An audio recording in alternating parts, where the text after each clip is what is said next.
অনেক মহিলা আছে স্বামীরে মানুষই মনে করে না, এটারে মানুষই মনে করে না। আমি এক জায়গায় ছিলাম ছাত্র জীবনে, প্রচন্ড শীতের রাত, স্বামীরে স্ত্রী তখন তো ল্যাপটপ একেবারে বড় লোকের ঘরে, পয়সাওয়ালাদের ঘরে থাকতো, সবাই গায়ে দিত কি খেতা বা কাতা বলে। মহিলা তার স্বামীকে কাতা দেয় না, গায়ে দিত। সে স্বামী প্রচন্ড শীতের মধ্যে নিজের লুঙ্গিটা খুলে গায়ের মধ্যে জড়ায় কোনো রকমের জীবন কাটায়। ওয়াল্লাহি আমি আমার দেখা কথা বল, আমি নিজে দেখেছি। জিজ্ঞেস করলাম ঘটনা কি, এত রাত এত শীত উনি লুঙ্গি গায়ে দিয়ে ঘুমাবেন কেন?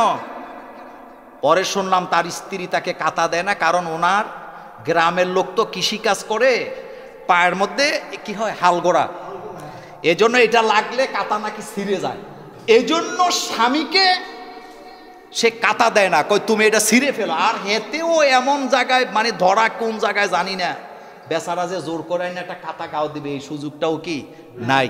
মিয়া সাহেব আপনি হাসেন, এই ধরনের জঘন্য মহিলাও আমাদের সমাজে কি স্বামীটারে স্বামী মনে করে না। কিন্তু আমি বলতে চাই, সে একজন গ্রামের কৃষক, রাখাল, গরু পালে খায়, কিন্তু এইটা তোমার স্বামী, এটার পায়ের মধ্যে যত হালগোড়া থাক, পুরো শরীরে যত রোগ থাক, এই স্বামীর রেজামন্দি ছাড়া, রাজি ছাড়া আল্লাহর জান্নাতে যেতে পারবা না। আমি নরম করে কথা বলতে পারি না, এটা একটা অভ্যাস আছে আমার। কিন্তু একজন নারী ততক্ষণ আল্লাহর জান্নাতে যেতে পারবে না যতক্ষণ তার স্বামী তাকে ভালো সার্টিফিকেট না দিবে। কিন্তু কিছু কিছু মহিলা আছে স্বামীটারে কিচ্ছু মানুষই মনে করে না, পাত্তাই দেয়। অথচ রাসূলকে বলতেছেন, আবি হুরায়রা রাদিয়াল্লাহু তাআলা আনহু ক্বাল ক্বালা রাসূলুল্লাহ সাল্লাল্লাহু আলাইহি ওয়াসাল্লাম লাউ কুনতু আমুরু আহাদান আইয়াসজুদা লি আহাদিন। আল্লাহ রাসূল বলেন, আল্লাহ যদি কাউকে সেজদা করার অনুমতি দিত আল্লাহ ছাড়া, তাহলে আমি মহিলাদেরকে বলতাম তারা যেন তাদের স্বামীদেরকে সেজদা করে।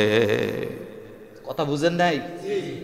আমি মহিলাদের, এই কথা বলতেছেন মুহাম্মাদুর, তিনি বলতেছেন আমি মহিলাদেরকে বলতাম তারা যেন তাদের স্বামীকে কি করে, স্বামীর এত দাম। মা বোনদেরকে বলবো, তোমার স্বামীটা রিক্সা চালায়, এটা তোমার স্বামী। তোমার স্বামীটা মাটি কাটে, এটা তোমার স্বামী। তোমার স্বামীটা মেতরের কাজ করে, এটা তোমার স্বামী। তোমার স্বামীটা যে কোনো পেশায় নিযুক্ত আছে, এটা তোমার স্বামী। এটা তোমার সম্মান, কারণ মহিলাদের সম্মান জড়ায় আছে তার স্বামীর কাছে, অন্য কোথাও সেই সম্মান। তুমি যদি স্বামীর সম্মান না বুঝো, স্বামীর সম্মান বুঝার জন্য ওই মহিলার কাছে যাও যেই মহিলাটা বিধবা হয়ে গেছে, স্বামীটা মরে গেছে। ওই মহিলাকে জিজ্ঞেস করো স্বামীর কত দাম, জিজ্ঞেস করে দেখো, সে বলবে পৃথিবীতে স্বামী ছাড়া একজন নারীর কোনো নিরাপত্তা নাই, এর চাইতে অসহায় আর কিচ্ছু থাকতে পারে। স্বামীর মর্যাদা যদি তুমি বুঝতে চাও, তালাকপ্রাপ্তা মহিলাদেরকে জিজ্ঞেস করো তাদের অবস্থা কি, তাদের কাছে জিজ্ঞেস করো যায়া, প্রত্যেকটা তালাকপ্রাপ্তা মহিলা একটাই জবাব দিবে, যতই কষ্ট দেখ আমার স্বামীর কাছে আমি ভালো ছিল। স্বামীর মর্ম বুঝে না ততক্ষণ, হারায় ফেলে না যতক্ষণ। অথচ রাসূল বলতেছেন আমি তাদেরকে অর্ডার করতাম তারা যেন তাদের স্বামীদেরকে সেজদা দেয়। সুবহানাল্লাহ। এখন শুনেন, স্বামীর আদেশ পালন করা। স্বামীর আদেশ কি? স্বামী বলছে একটু চা করে আনো, কোনো কথা নাই, ডাইরেক্ট চলে যাবেন। স্বামী ডাকছে, আপনি তার কাছে যাবেন, ভালোবাসার গল্প করবেন, তাকে আগলায়া রাখবেন, তার প্রতিটা ব্যাপারে খেয়াল রাখবেন, তার মনের চাহিদাকে মর্যাদা দিবেন, তার মন বোঝার চেষ্টা করবেন, নতুবা আপনি একদিন না একদিন বিপদে। 3 নাম্বার, স্বামীকে কষ্ট দেওয়া যাবে। কষ্ট কি? ডেলি 100 বার খোঁটা দেয়। ডেলি 100 বার কি দেয়? রাসূল বললেন, আয়েশা, নারীদের মধ্যে তোমাদের মধ্যে জাহান্নামী বেশি। মা আয়েশা বলেন, হুজুর কারণটা কি? রাসূল বলেন, তোমরা ম্যাক্সিমাম নারীরা স্বামীর অকৃতজ্ঞ হও, স্বামীর কৃতজ্ঞতা প্রকাশ করো না। দেখবেন আপনি যা দিবেন, যত দিবেন, কথা একটা, আমি দেখি কেন তোমার সংসার করি, চুপ করে আছে। হ্যাঁ, কি বলে? আমি দেখি তোমার সংসার করি, আমি দেখি না টিকছি, আইনা দেহ না আরেকজন, এটা বলে কি না? এরপরে স্বামীর সন্তুষ্ট অর্জন করা, অসন্তুষ্ট স্বামীর মনটা বুঝা। স্বামীর মনটা কি? কিছু কিছু মহিলা আছে, জামাই বাইরের থেকে আসছে, মেজাজ খারাপ, এখন যাইয়া কানের কাছে ফুডুর তোমার ভাই এটা করছে, তোমার বোন এটা করছে, তোমার মা এটা করছে, এই রকমের টেন্ডেস্টার চিনেন তো? টেন্ডেস্টার আছে তো, আরেক দিকে তাকায় থাক, বুঝেন না তো রিয়েক্ট করেন। কি করবেন না? রিয়েক্ট বলতে থাকো।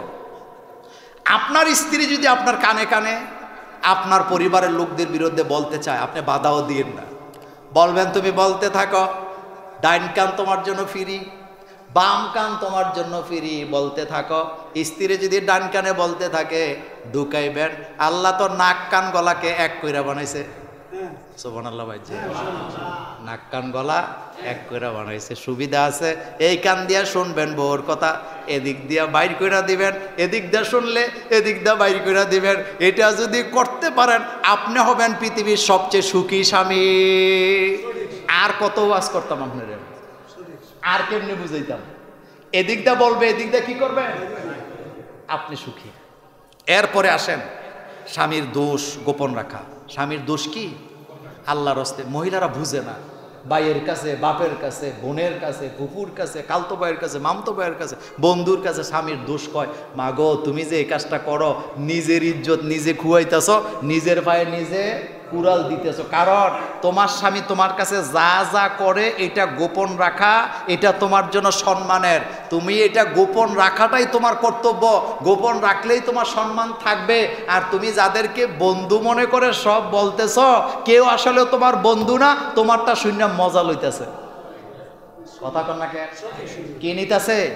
আমি ঘন্টার পর ঘন্টা এগুলার ব্যাখ্যা দিতে পারবো, এগুলা বলার এত সময় তো আমার হাতে কি নাই। এখন আসেন, আপনার স্বামী যখন রেগে যায় আপনি তখন কি করবেন? বা আপনার স্ত্রী যদি রেগে যায় কি করবেন? ধৈর্য। রাসূল বলেছেন, তোমার স্ত্রী যদি কোনো অন্যায় করে সাথে সাথে সিদ্ধান্ত দিও না, বরং অতীতে ফিরে যাও। সুবহানাল্লাহ ভাইজে, কোথায় ফিরে যাও? আল্লাহ রাসূল বলেছেন, তোমার স্ত্রী যদি কোনো অন্যায় করে ফেলে সাথে সাথে সিদ্ধান্ত নিও না, অতীতে ফেরত যাও। অতীতে অনেক ভালো কাজ তুমি তার মধ্যে পাবা। অতীতের ভালো কাজ স্মরণ করে আজকের অপরাধ ক্ষমা করে দাও। আবার কোরআনেও আল্লাহ পাক সেম কথা বলেছেন। কোরআনে আল্লাহ পাক বলছেন, তোমার স্ত্রী যদি কোনো ভুল করে বসে তুমি সাথে সাথে সিদ্ধান্ত নিও না। ওয়াজআলা বাইনাকুম মাওয়াদ্দাতাও ওয়া রাহমা, এটা তো আমার নিদর্শন। তুমি তালাশ করো তার মধ্যে কি কি ভালো গুণ ছিল, ওই গুণের দিকে তাকায় আজকের অপরাধ মাফ করে দাও, তাইলে দেখবা তুমি সুখী হবা। আমার কলিজার ভাইয়েরা, শেখ সাদী রাহিমাহুল্লাহ বিশ্বকবি, নাম শুনছেন? তিনার স্ত্রী ছিলেন মেজাজি লোক। উনার বাড়িতে মেহমান আসছে, উনি ছিলেন একজন নিরহংকার ইগো মুক্ত মানুষ। তো উনার স্ত্রী ভাপা পিঠা বানাইছে। ভাপা পিঠা ছিলেন তো, পিঠা খুব মজা হয়েছে। তো বন্ধুদের সামনে নিয়ে পিঠা দিছে, দেওয়ার পরে বন্ধুরা খায়া কয়, দোস্ত তোর ওয়াইফের রান্না তো অনেক মজা। তো শেখ সাদী মুসকি মুসকি হাসে। তার কারণ ছিল, আপনারা মিলাই নেবেন, রাগী মহিলাদের রান্না ভালো। কি হয়েছে, কথা কন না যে? ঠিক আছে, রাগী মহিলাদের রান্না ভালো। এখন বন্ধুরা পিঠা মিঠা খাইয়া বলতেছে, দোস্ত পিঠা তো খুব মজা হয়েছে, আর আসেনি। তো শেখ সাদী যাইয়া আছে তো, আমি আরো নিয়ে আসি। তবে যেটা ছিল এটা ছিল তাদের জন্য, আর নাই আর কি, এরকম হয় না? যাইয়া বলতেছে, দোস্তরা তো বলতেছে অনেক মজা হয়েছে তোমার পিঠা, আর আসেনি। তো মাটির পাতিল হাতে নিয়া জাগা মতো মারছে আর কি, বুঝেন নাই? মানে ওনারে যে মারছে, পাতিলের মানে তলা ভাঙ্গা পাতিল যাইয়া ওনার গলায় আটকাইছে। উনি এটা নিয়ে সামনে দাঁড়াইছে। দাঁড়ানোর পরে বন্ধুরা হাসতেছে, বুঝে ফেলছে, বলতেছে দোস্ত এটারে নিয়েই সংসার করো। তখন উনি বলছে, 3টা কারণে করি। কয়টা? এক নাম্বার কারণ আল্লাহ আল্লাহ রাসূল তালাক পছন্দ করে না, আর তার মধ্যে এমন কোনো কিছু গুণ আছে যেটা অন্য নারীদের মধ্যে নাই। 2 নাম্বার কারণ, সে রাগী হতে পারে কিন্তু তার সতীত্বের ব্যাপারে আমার কোনো সন্দেহ নাই। 3 নাম্বার কারণ হলো, মাঝে মধ্যে একটু রাগলে যা হয় কষ্টটা আমি পাই, সমস্যা নাই, কিন্তু আমি যদি তাকে ছেড়ে দেই আরেক ঘরে গেলে আমার একজন মুসলিম ভাইকে কষ্ট দিবে, এই কথা চিন্তা করে আমি তাকে ছেড়ে দেই না। কি বুঝলেন? কি বুঝলেন? বুঝেন নাই। বুঝলে বউরে ফিরাইতেন না। এত ওয়াজের ফরজ যে মাইল লাগান, ঘুষি লাগান, কথা কন না যে, কথা কন না যে। থামেন, থামেন।